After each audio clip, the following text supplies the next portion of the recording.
कुठं बासनीला आहे? होय कोण नाही येणार आहे? समोर देणार आहे येणार आहे कामावर इकडे डायरेक्ट. कामावर नाही येणार आहे म्हणून ते बांधून ठेवले. मंडळी, तुम्हा सर्वांना श्री स्वामी समर्थ.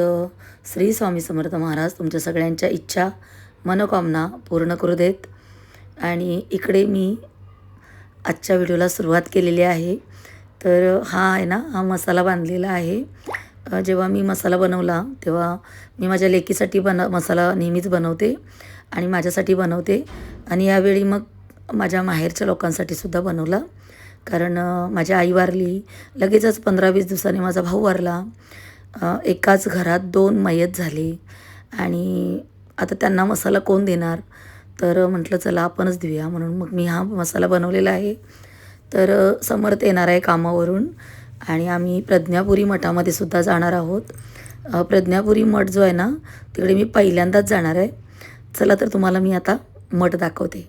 तर समर्थ आलेला आहे आणि आम्ही दोघं गाडीवरून प्रज्ञापुरी मठाकडे जात आहे.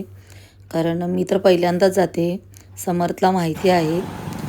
तर प्रज्ञापुरी मठ खूप सुंदर आहे, म्हणजे मी ऐकलं होतं. तर म्हटलं आता आपण जाऊयाच.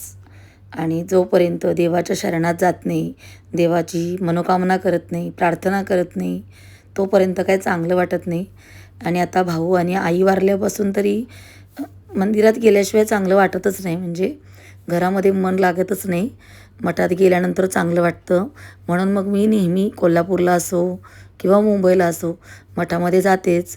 तर इकडे बघा, मठाच्या बाहेरच म्हणजे मारुती राया आणि गणपती बाप्पा, तर त्याच्याकडे असे गोल फिरूनच मग आतमध्ये जायचं.